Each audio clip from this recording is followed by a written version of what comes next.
I'm happy to start with today a series of reflections on one of the themes that our governance program develops, which is translation and governance. And we're interested at both sides. It is the translation of governance and governance-related issues, which is probably what this panel would speak to, but also the governance of translation, which is the other side of the relationship that you are interested in.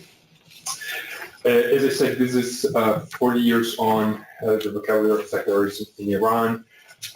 Starts with this, of course, important anniversary of the 1979 revolution, but our speakers will also take us somehow a bit back before that, because of course that's what is required for a good consideration of the use of especially the concept of secularism. I'm also very pleased to introduce our 2019 fellow to the governance program, Dr. Nancy Ohofer, who comes to us for the year with a doctorate in Oriental Studies at the University of Oxford. And Nancy and I today will facilitate the discussion.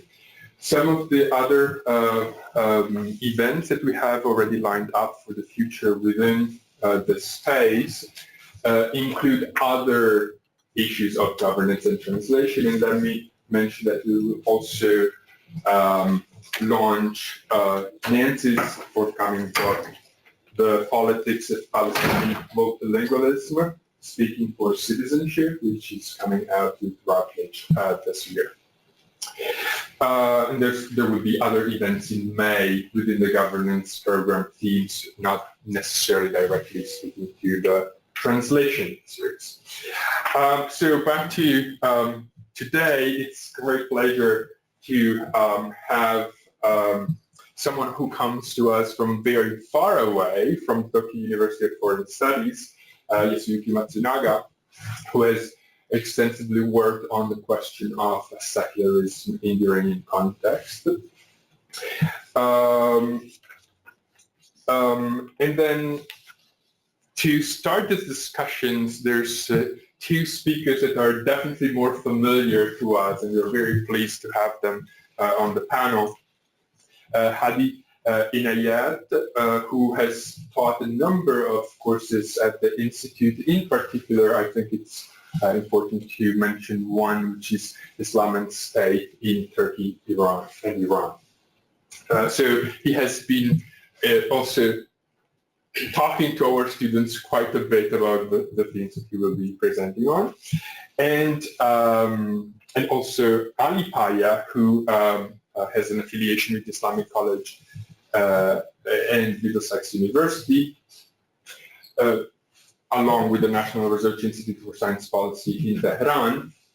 And also, I think the most, we have presented his book here, not here because we weren't here, but in the old headquarters, Islam, Modernity, and the New Millennium.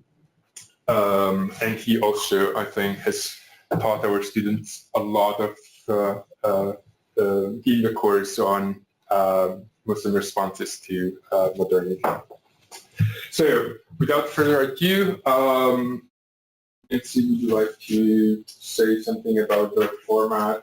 Yes. Okay. So today we have until 1:30, and I don't know if you know, but this session is also being recorded, so there are also people watching online. That's why the camera is here. And so the first part will be presentations from our speakers. Each one will have about 15 minutes, and then there'll be a discussion with some questions that we have circulated, and then we will open it to questions from us. And we'll have about maybe 40 minutes for a general discussion with everybody. I'll be keeping time. Everybody's supposed to be scared of me. There's also a sign sheet in case you are not on our mailing list, so feel free to add your name if you would like to be included in that. All right, thank you. So Matsunaga-sensei. Okay. Hello, everyone. Thank you for Gianluca and Nancy, and for my esteemed colleagues, Hadi and Ayat and and thank you for coming.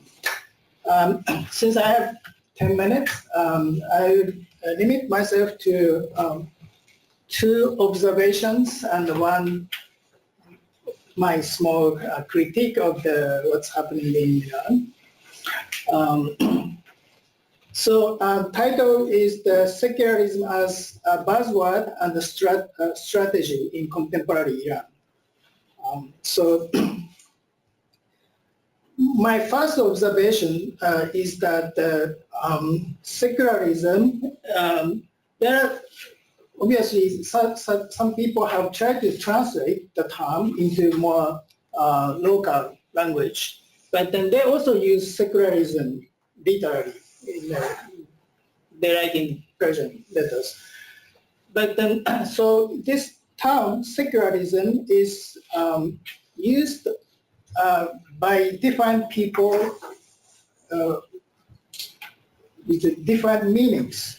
So what struck me was that the same term is currently used either as a solution, way out to the perceived predicament, or clear and present danger, or coming danger. So what struck me was that same term is used by different people differently. And just to get the example is this. This is 2 months ago, mid-January, this young cleric from Tehran was summoned by the Special Court of Clergy, and he was convicted, he was sentenced. He got a 2-year imprisonment term with 5-year deferment, and plus he got defrocked permanently. So the powers that be in Tehran didn't like what he was preaching. Allegedly, he was saying God is love, and then they didn't like what he was talking. So he got defrocked, and then he's also known as a Instagram or Telegram cleric. So he has a very active social media profile, and he announced this verdict on the Telegram, which has 1.6 million followers. And then this another person, certain Najafi Tehrani, reacted this news with this statement. And in this statement, he essentially says this kind of state, religious police state has started 40 years ago, and it's been continuously going on. So they have the official interpretation of Islam. Whoever wants to disagree with it gets this kind of treatment. And at the end, he says, Tanha rahe nejat secularism. So the only way out, only solution is secularism. So he's saying that secularism, we want secularism because this is a problem. So this is one way that they use it. Second way, this is Sayyid Muhammad Khatami, former president of Iran. He was a reformist president from 1997 to 2005. This is a statement from 10 years ago. So by 2009, he was a former president, and he was speaking in the Q&A session at the seminar which his foundation has organized. So he's talking to young, reform-seeking young people, and he was answering their question, one of the questions, and essentially he says he's to make a long story short, he's a moderate reformist. He's not a radical reformist. He's more like a moderate person. So he doesn't like secularism. So he understands the secularism in essence is non-religious, if not anti-religious. So he doesn't like to see secularism in Iran, but given what his opponents, the conservatives, are doing, what people of Iran might have in the future, maybe secularism. Because in this context, he's saying secularism will be the end result of disillusion, apatheism, maybe atheism. So for him, secularism is a coming danger if we don't do reform, which should include some religious interpretation of what Islam is, what we should do in the religious society and so on. Unless we do the reforms, what you get is secularism. So this is the second example. The third one, this is the other side, conservative side. So these are what they call the Austro-Hungarian, the extreme right-wing ideologies. This guy is Hassan Rahimpour Azgadi, and this is my favorite right-wing ideologue, Ibrahim Fayyaz. He's an anthropology professor at the University of Tehran. He's very radical, but he's very rationally radical. They are saying what you have in Iran right now is secularism. Look at the universities. All they teach is positivism, empiricism, and it's secular knowledge. Look at the Islamic seminary. He says, Jose and Mie secularas. They teach the individualized fiqh fardi. So they talk about cleanliness, dirtiness, and this and that. It's personal stuff. Nobody's talking about hard stuff like Islamic State, what should be the diplomacy, what should be the international system, and those things. Those ayatollahs are cheating because they're not teaching the important stuff. So we already have secular society. This is a problem for the right-wing people. So anyway, in a nutshell, again, there are three ways they use the term secularism, which I found interesting. Then on the second thought, but maybe this is not unique to Iran, because I found this German philosopher and professor of religion saying that in the Western context, this happens too. So whenever the term secularism is used normatively, it could be used completely opposite ways. So maybe I found it interesting, but it's not unique. That's my first observation. Second observation is that in the Iranian context, for the last 100 years or so, secularism is usually associated with separation. So there's a Jodai din as siyasat, Jodai din as hukumat, Jodai diyanat as siyasat, and so on. So separation of religion or religiosity from something. So this is one of the most, I found this is a sophisticated formulation. Again, this guy, I don't know this guy, but he has a very interesting Twitter exchange with it. And he is saying that secularism is separation of religion from the state, not politics, and the lack of interference of Ahmadiyyin in the state laws. So he says, secularism yani jodai din az hukumat va adam deharat ahkam din az gabaniya hukumati. So he's saying this. So essentially, this is institutional separation, and then trying to remove the Sharia from the legislative process of the country. So you can be Muslim, you can respect and observe Sharia, but the state government has nothing to do with it. They shouldn't have anything to do with it. Okay, that seems one position, but then my problem is that they associate with the second part. Now, Jodai din as siyasat. So this guy, along with many reformists in Iran, wants to add this last part. They are in favor of institutional separation, but they are against the privatization of religion.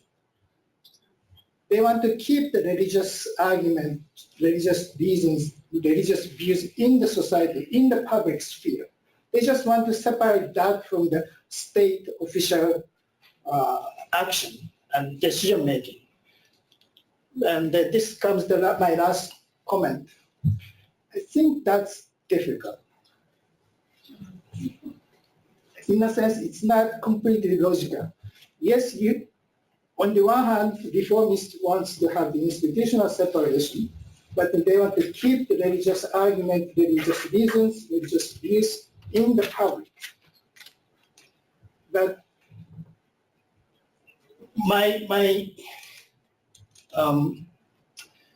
point is that the modern sovereign states has to make a decision at the end of the day. If there's a debate, there are opposing sides, then state at the end of the day has to say, okay, this is okay, this is not okay.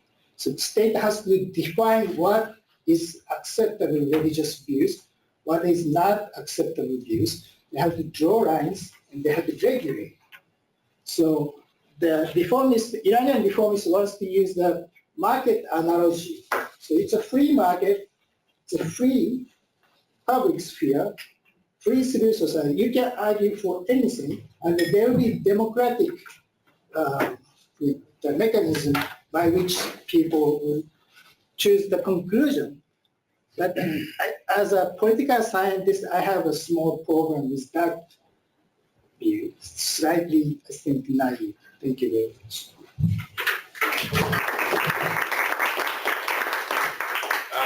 Thank you. So I'll give the floor straight to Hadi Inayat, and I suspect some of the things that we've heard in Sylvia's presentation will recur with your reading of the Assadians and their positions on the debate. Yes, I'll mention there as well. Thank you very much, Yasuyuki. That was very suggestive. And thanks Nancy and Jean-Luc for putting this very interesting workshop on. It's forced me to go back to some issues I hadn't thought about for a while, especially the issue of translation. So I've structured this short presentation around three themes. One is first translating secularism, and the second is a very, very whirlwind tour of late 19th and early 20th century Iran in terms of the ongoing dialectic of secularization and desecularization as an ongoing process. And then thirdly, historical legacies, and if I have time, some brief comparative remarks about the historical legacies in Iran in terms of understanding the specific trajectory of secularization and desecularization. Okay, so first a few words on the notion of translating secularism and some of the debates surrounding this endeavor. An increasingly influential stream of scholarship, and I'm thinking here of Shahab Ahmed, Hamid Dabashi, Sabah Mahmoud, and more ambiguously Talal Asad, have argued that Islam and secularism, or at least they suggested strongly sometimes that Islam and secularism are incommensurable. This is because the category of the quote-unquote secular, sorry, I should put this one, this should be there. This is because the category of the quote-unquote secular is implicated in the category of the quote-unquote religion, which, it is argued, does not have a precise analogue in all cultures and is an inherently post-Reformation, post-Enlightenment concept shot through with Eurocentric bias, which cannot do justice to the sui generis nature of Islam. That argument is particularly strong in Shahab Ahmed. Specifically, the understanding of religion, which secularism presupposes, is a product of a reconfiguration of power in which Western ecclesiastical authorities were gradually subordinated to the power of the emerging modern state, which arbitrarily reorganized substantive features of religious life, stipulating what religion is or ought to be, assigning its proper content, and disseminating concomitant subjectivities, ethical frameworks, and quotidian practices. Moreover, it is argued in this line of thinking that the religious-secular distinction accompanies a number of other distinctions in Western modernity between the public and the private, religion and politics, and church and state, which have no precise analogues in the Islamic tradition. So these distinctions operate discursively to legitimize certain kinds of practices and delegitimize others. They make religion essentially interior, private, and distinct from the secular public sphere. Thus, a religion like Protestantism can coexist peacefully with secularism because it is voluntarist and because a citizen's private loyalty to God is separated from a public loyalty to the state, whereas more publicly and politically oriented religions such as Islam cannot and have to conform to this model to be accepted. These arguments serve as a stark warning against imposing a rigid secular religious binary on Islamic, or in this case, Iranian concepts of society. They're important as they emphasize the co-constitution, that is the mutual constitution of the religious and the secular, as well as highlighting some of the distinctive features of quote-unquote Muslim politics. But their implications are that Islam is sui generis and in a sense untranslatable, especially Shahab Ahmad again, and Dabashi, it's very strong in those two.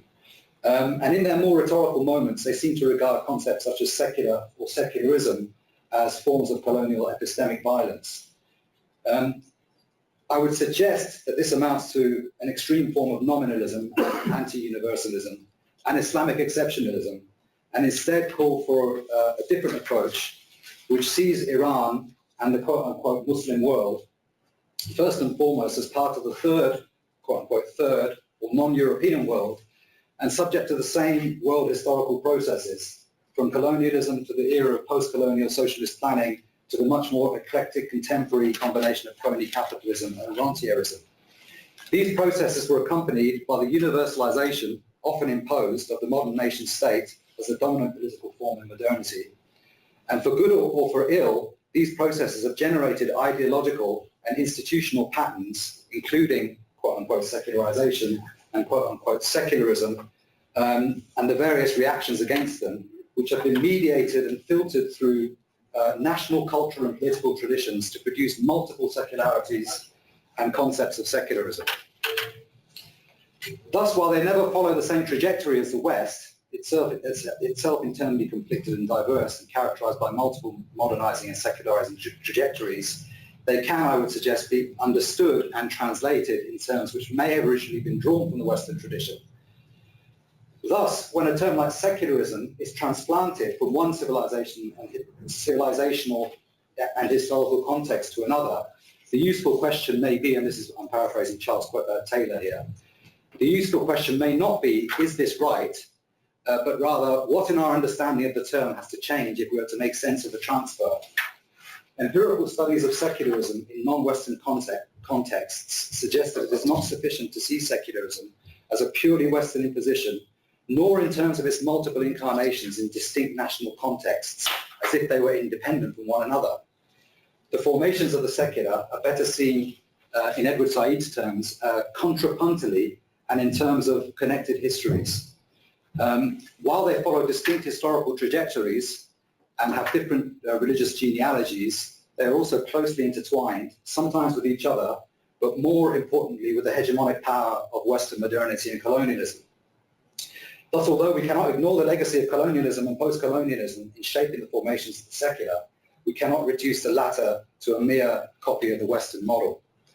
Instead of seeing secularism in the mirror of an ideal Western model and measuring its deficiencies, we need to understand the ways secularism is semantically adopted, politically reinvented, collectively imagined, and legally institutionalized. Indeed, empirical studies of secularism and Muslim-majority societies show that they exhibit a range of religion-state arrangements and multiple secularities, which defies reductive notions of typically quote-unquote Islamic religion-state relations, often inspired by the view that Islam knows no separation between religion and state.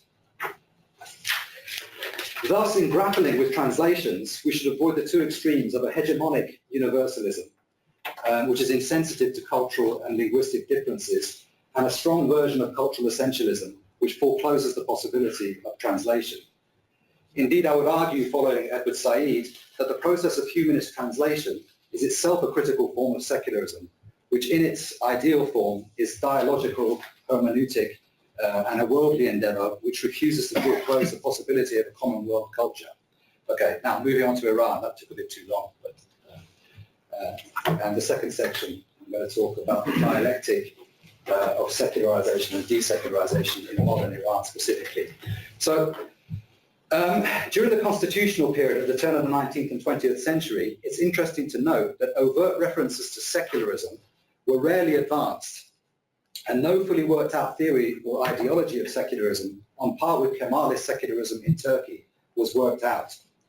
This was largely due to the opposition of most of the Shia mujtahids, not all of them, most of the Shia mujtahids, to the concept of secularism, which they associated with atheism, republicanism, and colonialism. So a kind of crypto-secularist discourse did emerge, and secularism was often coded in other terms, such as nationalism, democracy, or the rule of law. The secularizing policies of the Pahlavi era were legitimized with reference to a discourse of romantic nationalism, which glorified Iran's pre-Islamic heritage and not explicitly secularism. Though there were some exceptions to this, like Ahmad Khosravi, for example. Nevertheless, the modernizing policies of the Pahlavi era became associated with secularism, especially in some of the clerical discourses in Qom, and indeed in Khomeini's lectures on Islamic government, which denounced secularism as a kind of colonialist ideology imposed on Muslims. And the more modernizing policies were pushed by an increasingly authoritarian state, the more the concept of secularism became associated with brutal dictatorship and corruption. And this is a very, very similar pattern in other, secularizing and autocratic modernizing secular regimes in the Middle East and the broader, quote-unquote, Islamic world. In the nativist political discourse that was gathering steam in the late 1970s in Iran, secularism became seen as a symptom of Gharb-Zadegi, West toxification. With the seizure of the state by Ayatollah Khomeini and his disciples, Iran was to move in a different direction. Religion had achieved political power. An ideological state emerged that sought to desecularize Iran and undo the policies of the past regime. The new Islamist-controlled state developed an identity deeply shaped by Iran's negative consequences with Western imperial intervention in the Middle East over the past 200 years, and specifically the US policy towards Iran in 1953.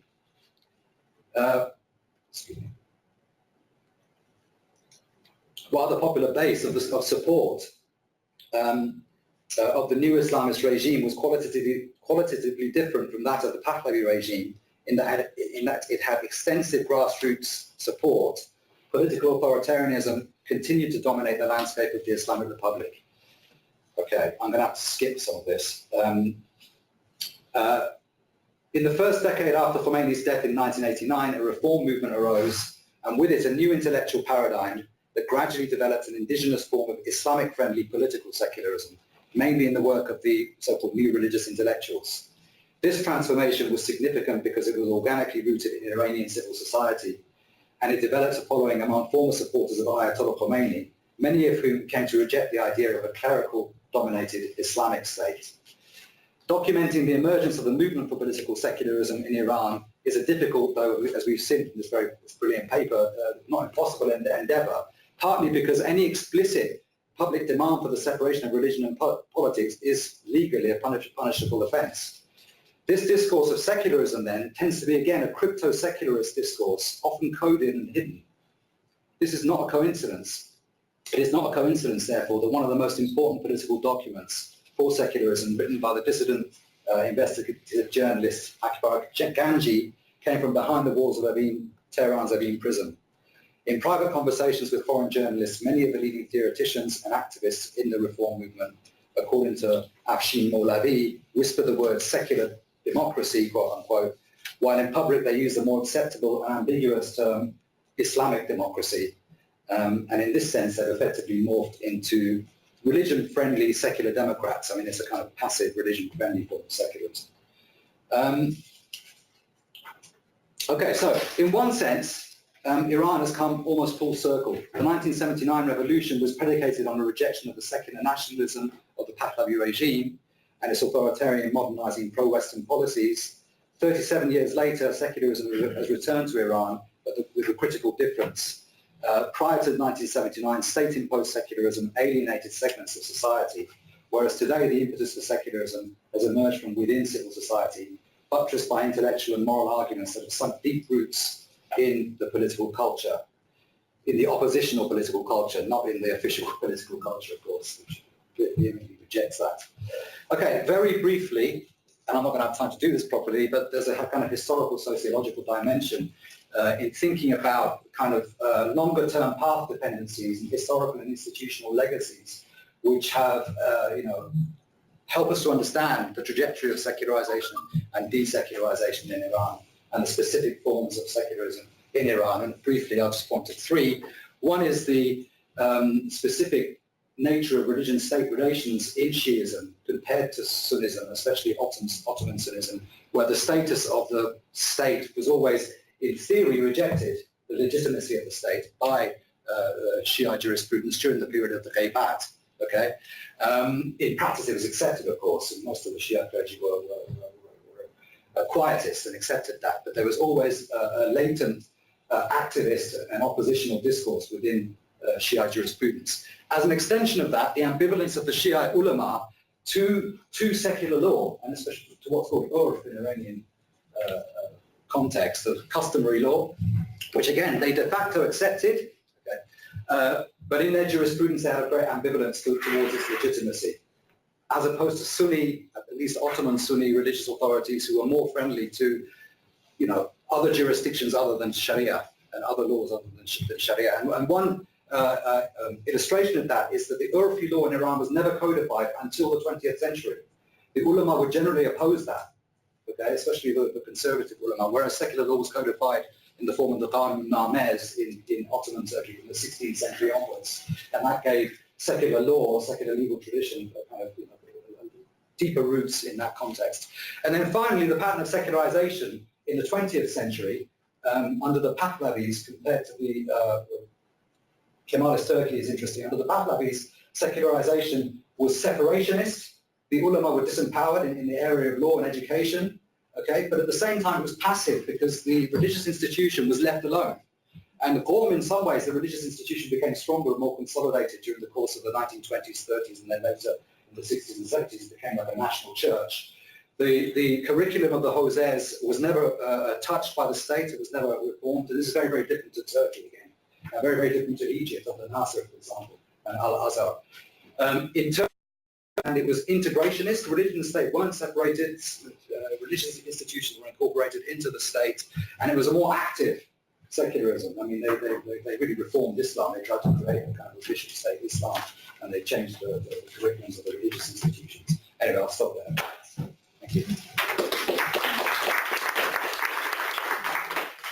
Thank you. I think there will be occasions during the discussion to actually go back to some of the points that Ali embraced. So I'll now give the floor to Amfai. Well, hello, and thank you very much. My thanks to Gianluca and Nancy for the kind invitation. And thank you all for your coming. My thanks also to my dear colleagues for two brilliant papers. As it is usual in the Islamic tradition, let me begin by reciting the name of God, Bismillah ar-Rahman ar-Rahim.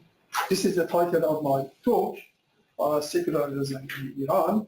The overview of my talk is as follows.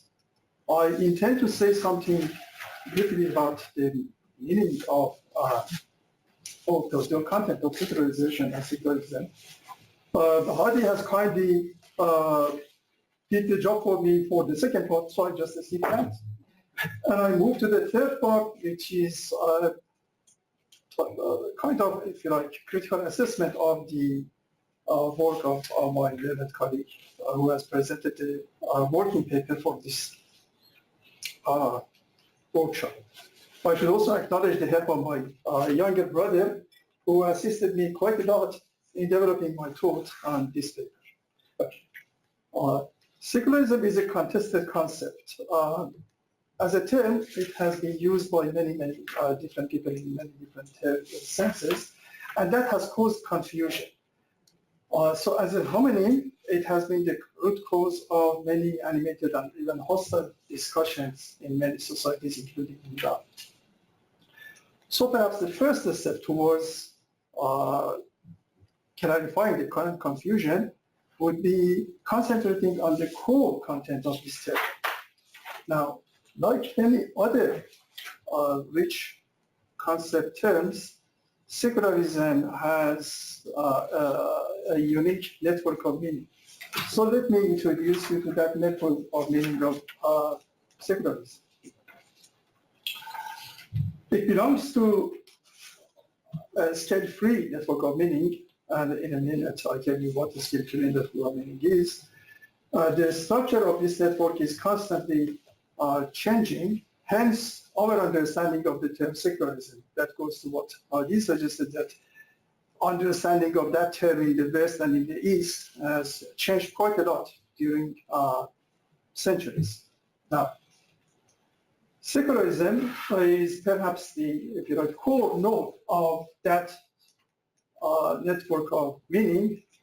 And a scale-free network of meaning, as you can see, has got different nodes, but with different weights, and the connection between these different nodes are different. These are just indicative, and it's not meant to be an exhaustive pattern or scene. In my view, and this is the point which I would want to discuss with you, in my view, secularism is tantamount to rationalism and various models of rationality. And this is an important point which I hope to be able to further elaborate and discuss during the course of this talk. So let me just get rid of these corrections. Now, different models of rationality, and rationality, by the way, should not be confused with reasoning, which is associated with the realm of logic. Rationality, models of rationality, all belong to the realm of epistemology. Now, models of rationality with respect to their outlook on religion or the sacred form a seamless spectrum specified on the one extreme by anti-religious attitude and on the other by pro-religious attitude, and in between with other possible shades of attitude towards religion, including intellectual neutrality. So models of rationality forms a spectrum, on the one hand anti-religion, on the other hand pro-religion, in between many other different possible positions. Now, it could also be argued that even irrational and non-rational models, as long as they present conjectures and conjectural outlook about reality and argue for it, can be included under the general category of models of rationality. The irrationality or non-rationality of such models consists in their attitude towards making decisions and taking actions. We should not be confused with producing theoretical outlook about reality, and not in their arguing for the superiority of their position. Thus, for example, Kierkegaard's leap of faith is irrational because it is based on, it is not based on rational assessment, but on a pure existential leap or experience. Now, I just skip this part, which I has carefully covered. I move on to the project of Iranian Muslim intellectuals. Iranian Muslim intellectuals have collectively contributed to the development of a project, or if you like, a research program in the Popperian Lacotian sense of the term, whose aim is to help various socio-political and religious actors in Iran, including those who run the apparatus of the state, as well as influential religious figures in seminaries and outside of it, to get acquainted with modern, rational, and critical ways of understanding Islam and interpreting the Islamic teaching. Now, in the context of this research program, it is important that the incisive critique of Professor Matasunaga should be critically examined, and this is what I intend to do. Okay. Now, Professor Matasunaga has made two main criticisms. On the one hand, he says that Iranian Muslim intellectuals have adopted a rather naive approach in their dealing with sovereign power of the state. On the other hand, he is saying that they have resorted to a misleading and illogical argument in defense of the advocacy of an independent and democratic presence of religion in the public sphere. Now, let's see whether the political discourse of Iranian Muslim intellectuals is naive or not. And here is my argument. Modern state, as Hegel and in his wake many others have shown, is like a semi-god on earth. It has, as Matasunaga has pointed out, its own values, sensibilities, and embodied practices. How can a group of intellectuals with a very limited power convince this semi-god to consider and revise its values, sensibilities, and embodied practices. Here is a possible solution or possible answer. To show to it that adoption of certain practices would be greatly beneficial to the consolidation of its own position and legitimacy vis-à-vis those who are ruled by it. Moreover, to convince it, i.e. the state, that the above move is entirely in line with its own values and sensibility. It seems to me that the above course of action, far from being naive, is the best possible approach towards any modern state with respect to its entrenched policies.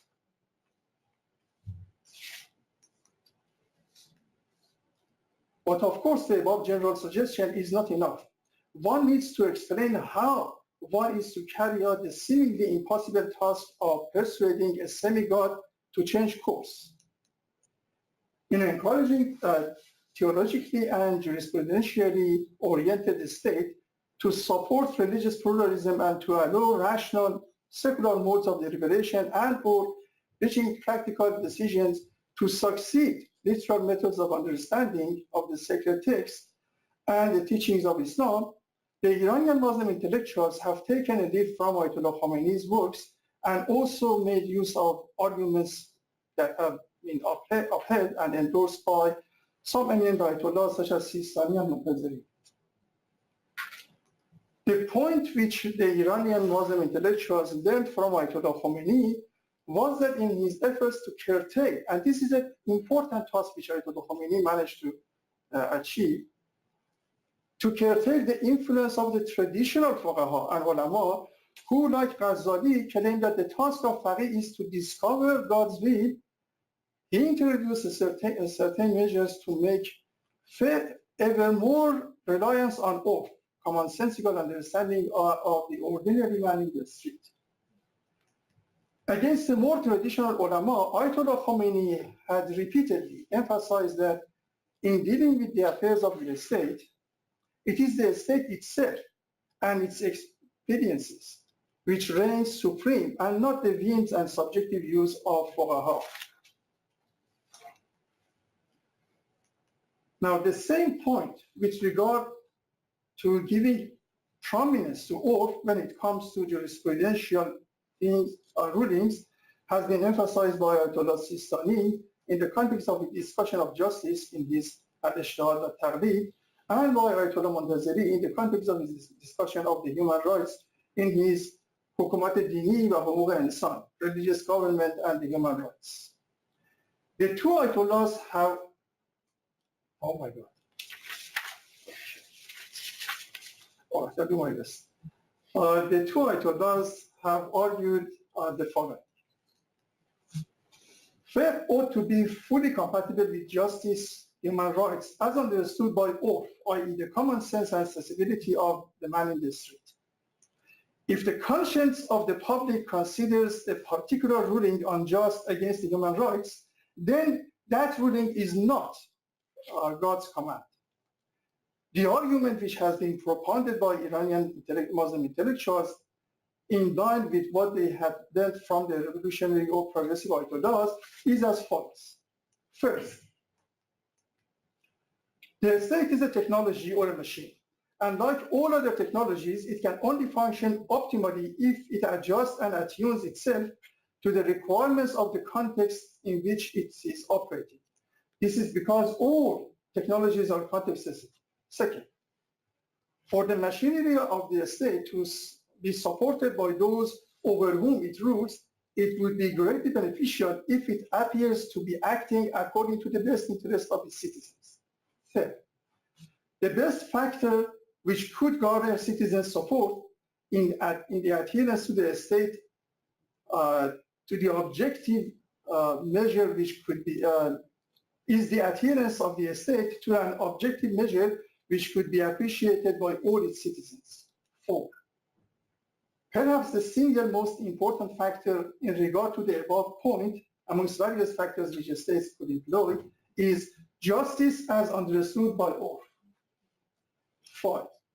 This justice is objective since both religious and non-religious people, each by their own canons of judgment, could appreciate it. For religious people, it is God who has endowed all human beings with a shared sense of justice.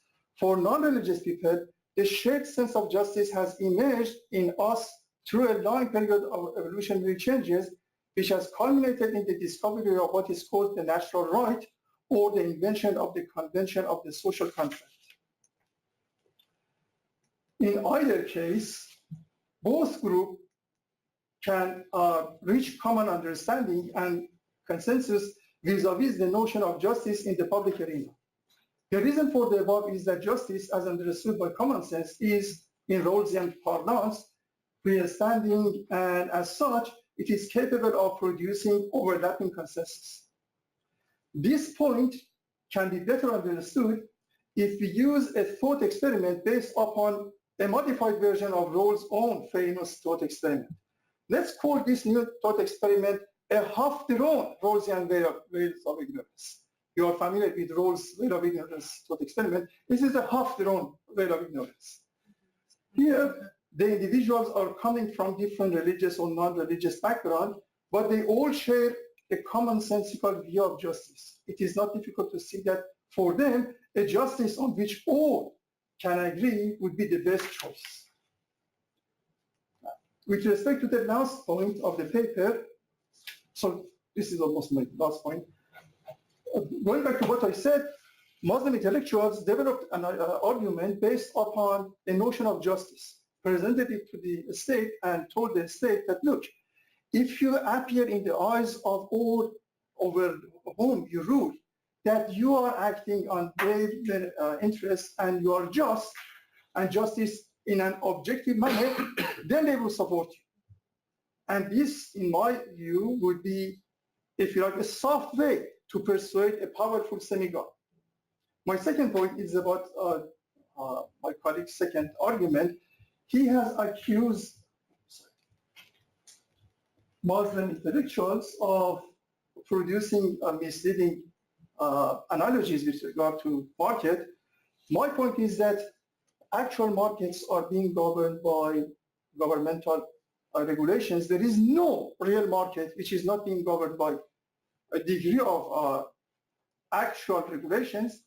The ideal of the market is a regulated principle towards which we can move, but we may never hope to reach it. In that sense, Kadivar's use of the analogy of market seems to be not very far-fetched. The last point, Saint Hacharian has emphasized the importance of, if you like, the model of double sovereignty. That model would produce even more breathing space for presentation of, if you like, secular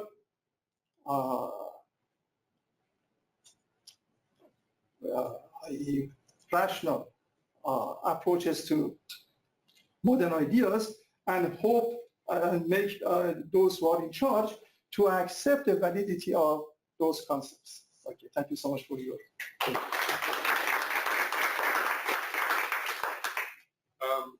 I sense that there would be also a desire from the panel to respond or react to each other, but I'd rather open the floor now for questions. We will probably have some on our own for the program itself. Is there someone who would like to?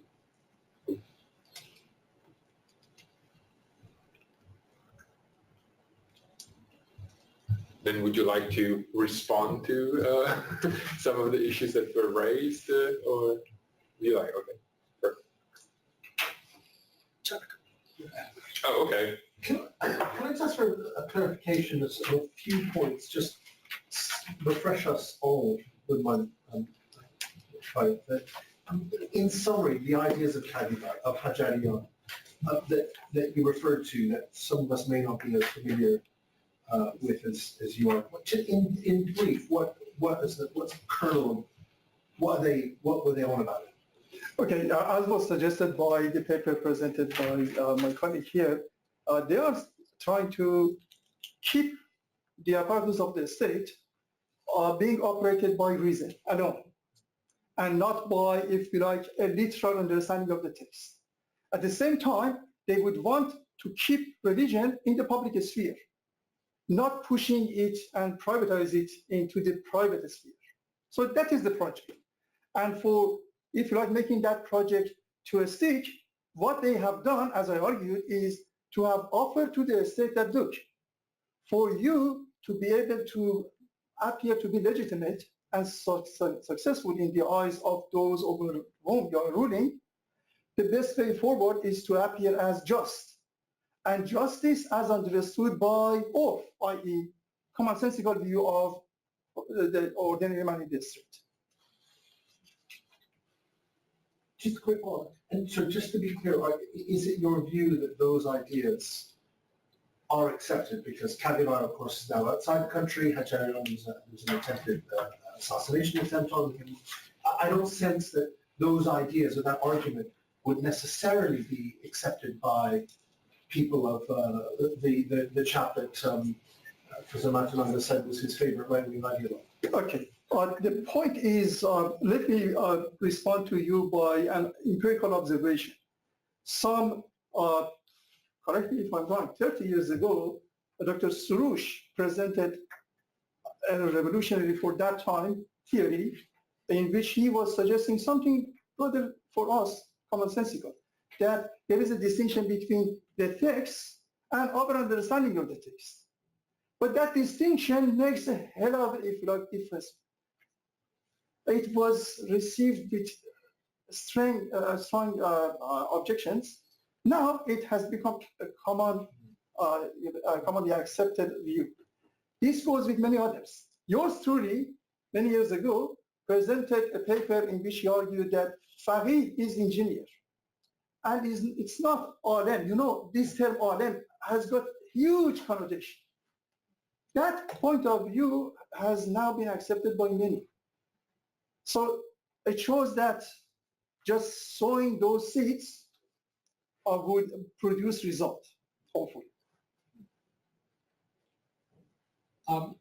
If you allow me, I would like to add a few clarifications on Iran. Well, I'm from Iran.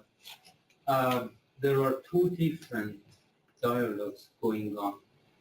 On one part, people are struggling to show what they mean by secularism, on which Yasuyuki is focused.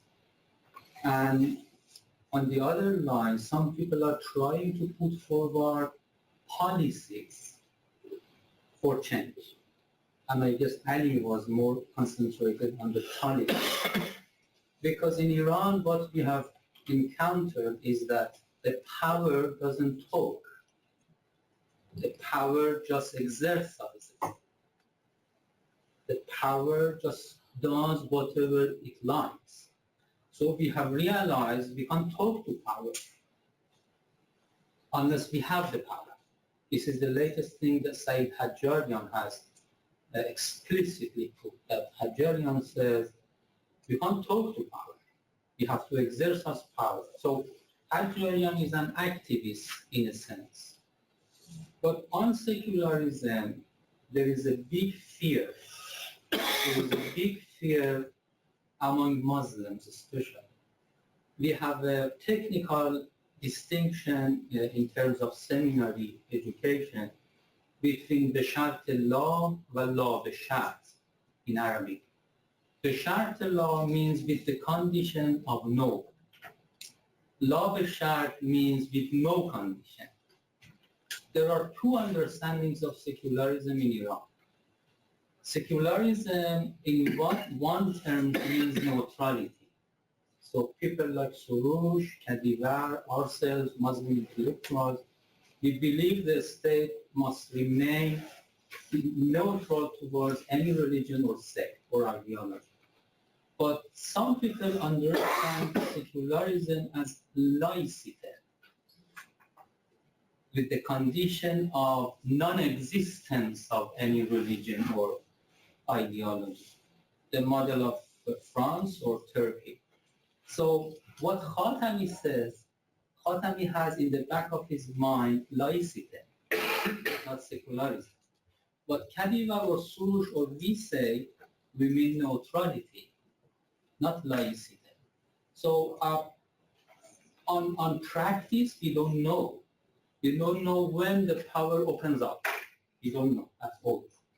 But on theory, yes, neutrality is the right path. May I just Yeah, I'll give the floor to Hadi, I think, President's opinion. Okay, thanks. I just wanted to respond to a few things. Yeah, just a question or comment for Ali. This idea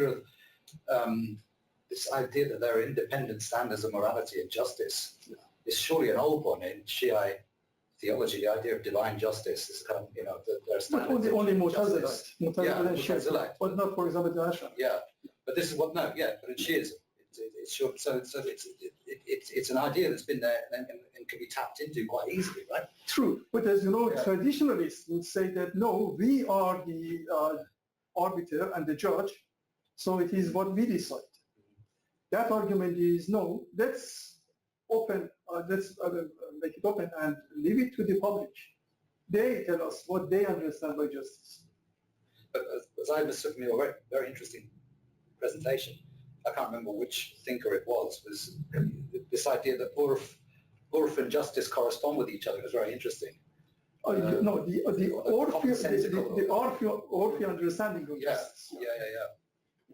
Because historically it used to be quite an elitist discourse, didn't it? This idea, the rationalist Mu'tazilite discourse was the masses don't understand this rationality, so they need religion, whereas we are rational philosophers who understand the truth, kind of thing. But this seems to be flipped on its head a bit in this case. It has democratized the whole thing. Yeah. It's saying that, look, let's rely upon the public reason, i.e. the oath, and let's them to be the judge. Yeah. Actually, Ayatollah Khomeini has been pushing that quite a lot. Okay. And it's interesting, Urfi Shodan is one of the words for secularization in Persian. So it's into what I'm saying about it. And then a comment about neutrality, and I picked up in your presentation, your article, that you're skeptical about neutrality. Is that one of the things that you're arguing? Is that this is one of the reasons why they're naive, this idea that the state can be neutral and there can be a laissez-faire, free market ideas and religion. And that's a very powerful theme in the self-understanding of secularists, that they want a neutral state. But I think it's something which secularists should think about dropping, because it's a myth. No state is neutral, but all state. But that's not a problem, right? And secularism isn't a neutral doctrine. But that doesn't have to be a problem. It's a positive doctrine which contains many values, and those values should be defended, because they're arguably the best way, not laissez-faire, not more active forms of secularism, but more democratic, pluralistic forms of secularism. Arguably the best route to freedom of conscience, freedom of religion, individual choice, and pluralism. And that should just be made explicit. There's no such thing as a neutral. It's not a neutral doctrine, but that's not a problem. Just a quick point, if I may. Yeah. People like us in Iran, we defend justice, not secularism.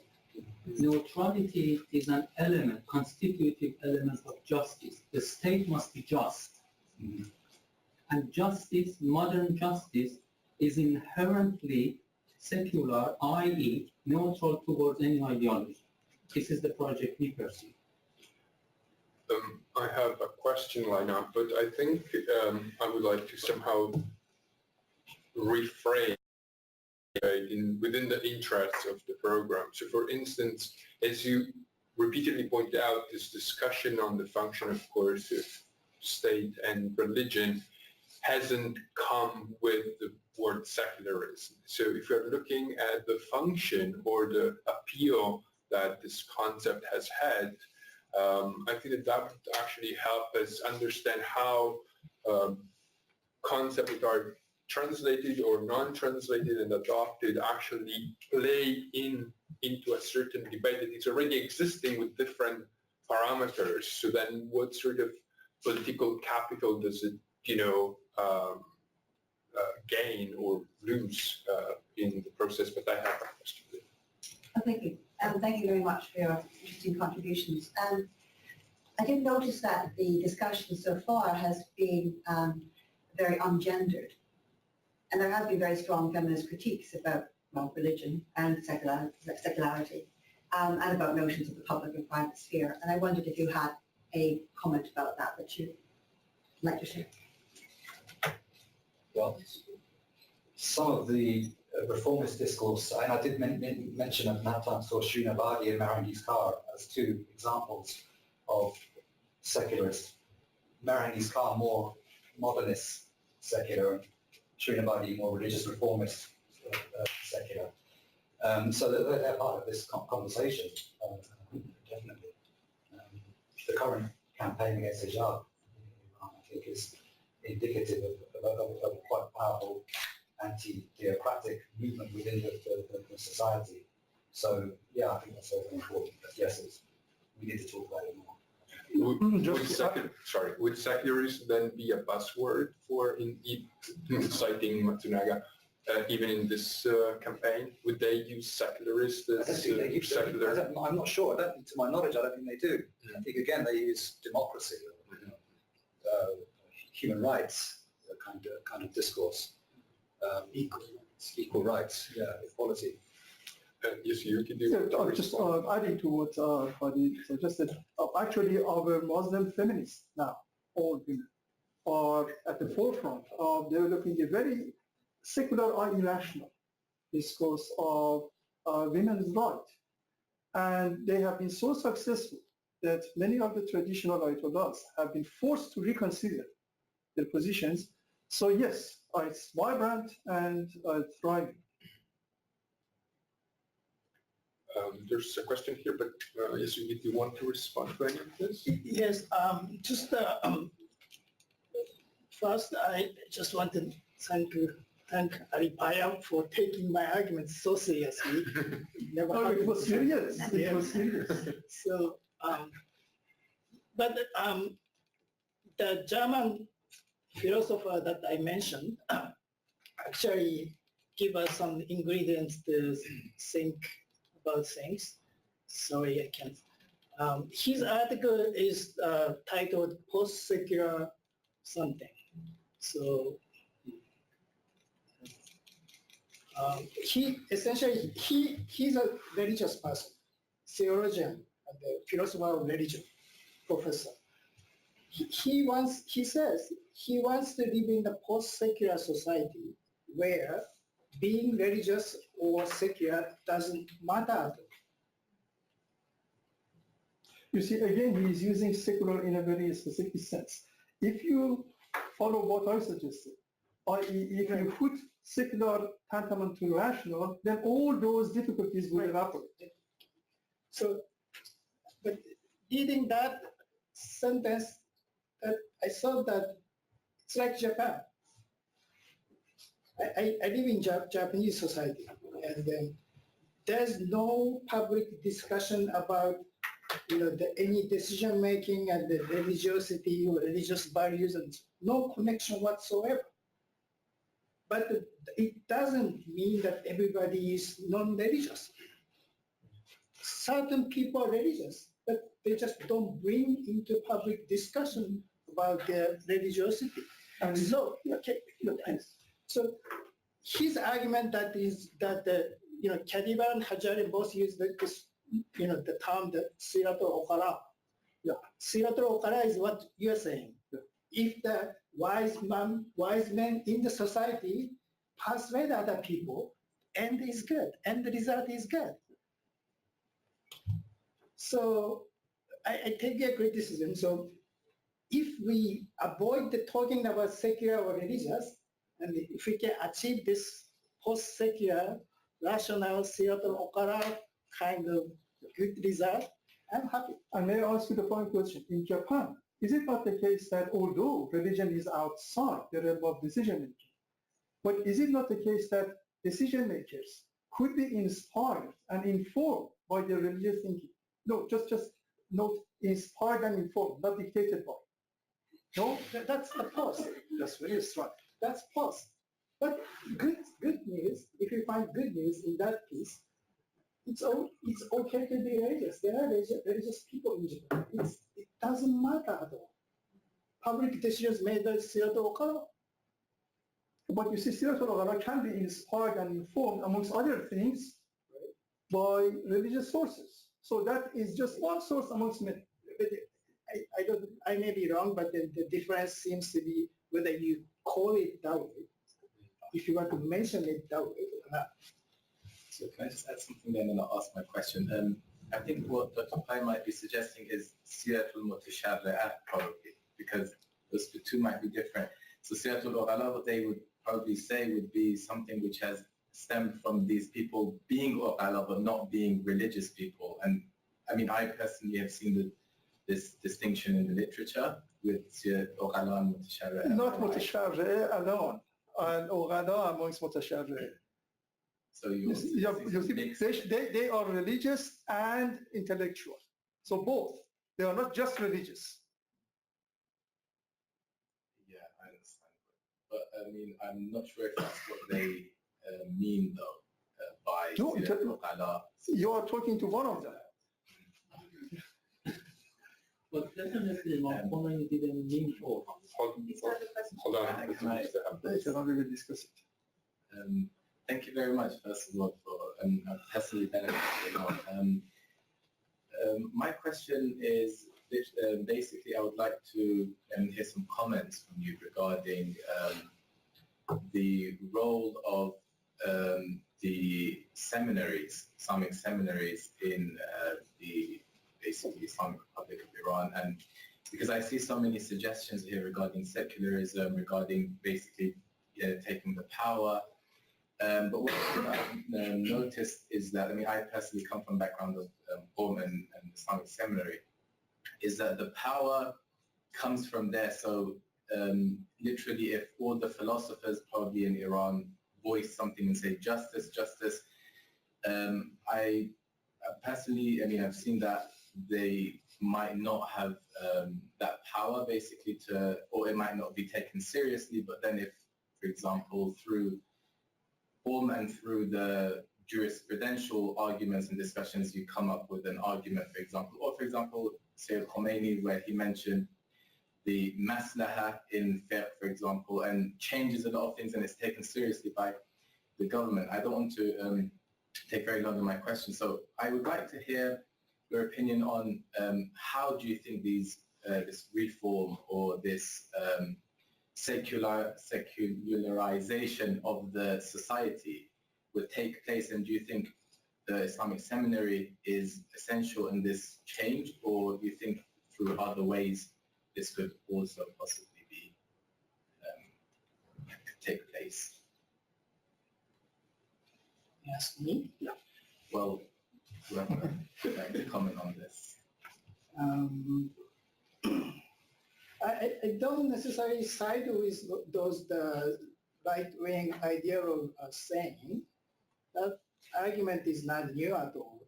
That's exactly what Khomeini said 50 years ago. So Fardi, he had issue with that. So Khomeini was Islam din wa dawla, everything.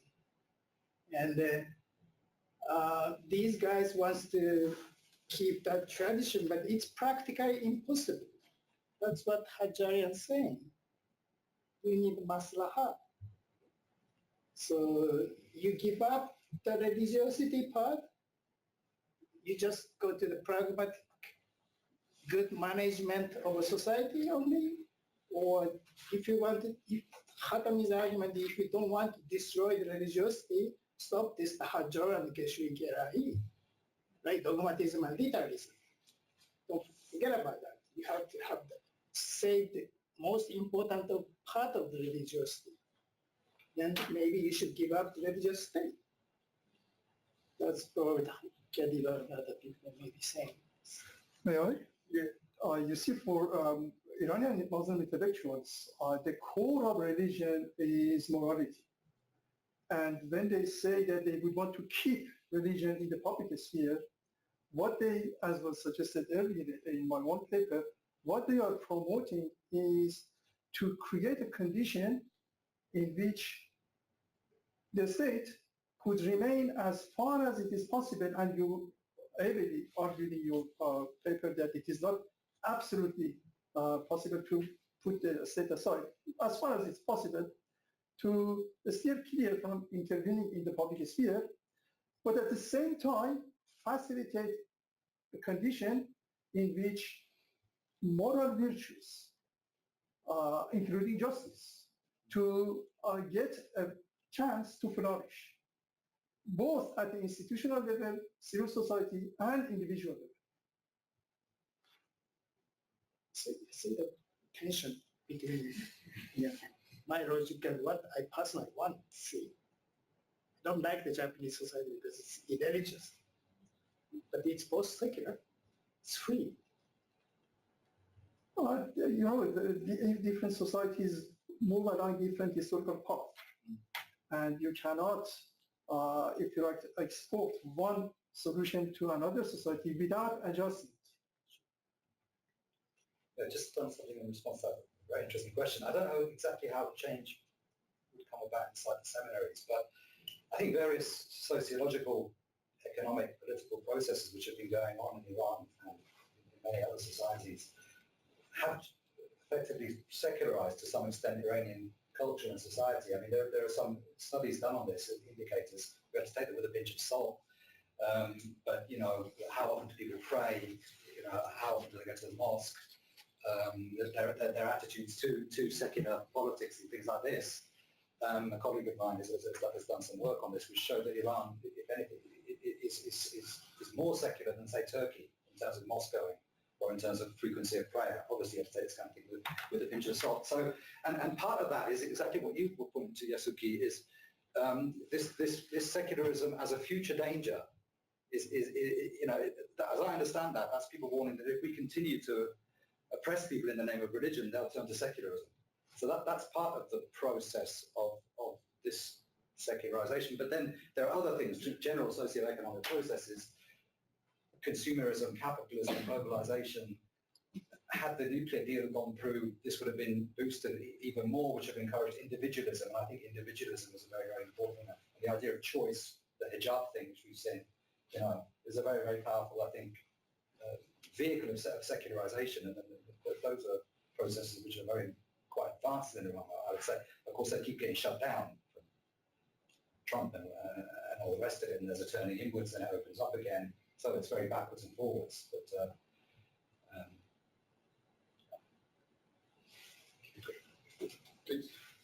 the Iranian state just earlier this week sentenced Nasrin Sotoudeh to almost 40 years of imprisonment, which is as long as the existence of the Islamic Republic, 148 lashes.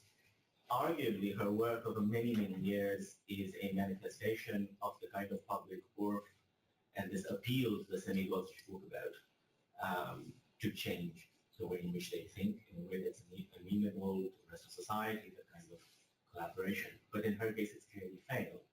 So while your example of, your example of using work as a way of bringing together the religious and the secular into some form of public justice is appealing, it doesn't really seem to work as just events yesterday, where the report has shown. How do you respond to that? Thank you very much for that good question. A tricky question, but illuminating. I should like to tell you that appearances should not mislead. Right now, the whole society is being in a state of shock because of that verdict, because of that judgment. The judgment appears to be so unjust that it is virtually not enforceable. That situation could be akin to the trauma pre-birth. The society is going through all those tensions and traumas before evolving into another state in which more harmonious state of affairs prevails. At the moment, for example, the head of the judiciary was changed. That change is important. It is expected to for the whole society to soon witness a series of, if you like, radical developments inside the judiciary. Because in the past, the judiciary had not presented, if you like, a satisfactory report, and that has affected the legitimacy of the state in the eyes of all those over whom the state rules. So, yes, that judgment is utterly unacceptable, in fact, utterly inconceivable. But I think, and I'm pretty optimistic about it, that it is not going to stay. Soon it will be, if you like, amended by the judgment of the higher court, and a more sensible regime of judiciary would prevail. Semi-gods do not admit to mistakes. True, but semi-gods adjust their behaviors without confessing to it. I think Hashem al-Bajai was sentenced to death for a while, and the death sentence was overturned by the Supreme Court. The similar. Exactly. Please. How do you think, like, in this age of the social media, that this polarity between the secularism and theocracy has been changed in Iran? Because now it seems that the centers of powers have changed. They are not anymore just only focused on the seminaries or in the hands of the, let's say, the secularist scholars. It's moving more towards the people in the street, especially the youngest and the activism. So how do you think that is changing the mechanism of shaping this relationship between the two, let's say, extreme things? First of all, I would say that the term the secularism is in fashion today, but that doesn't mean that people are not talking about the same thing. 20 years ago, the term was different. For example, in 1999, students' movement wanted the Republicans, Jamhuriyat, not Jamhuriyat Islami, just Jamhuriyat. That was a radical concept back then. So today, secularism is a substitute for the same kind of radical demand. So in that sense, it's not particularly new. And I don't know about this social media impact of this. Maybe more people talking about it is a good thing, but it's ideological. It's not analytical. When Soroush was talking about secularism in the mid-1990s, it was analytical. It's a very good analytical argument. This social media exchange is not analytical at all. It's like an ideological puzzle. Isn't it helping in mobilizing people? I mean, probably more in a populist way, and especially like Hadi mentioned, the rise of individualism within the secularity and within the society. So every citizen now has a voice, whether the government decides to listen to or not, but they are able to express it and people will be able to hear it. Please. There is a distinction in the literature which I find very useful between secularism, secularity, and secularization. And I just wondered if it comes into the discussion at all. In the case of Iran, it seemed to me very evidently that society is secularizing in terms of a sociological process. But that's not necessarily reflected in the doctrine of secularism, which is the more sort of purposeful institutionalization of change. So I wondered if that could be a useful distinction. And I also was curious if in Farsi it is different words that are used to denote the different meanings. I think one way to put more thinking to it, this topic is to bring in adjective. The secular state, secularist state are two different things. So when this German guy says post-secular, meaning post-secularist, the French state is secularist, nice there. And his post-secular is, it went beyond the nice state. You don't have to do nice states anymore because religion is not danger. So you can let the religious views in the public sphere. That's a secular, as opposed to secularist, control freak kind of stuff.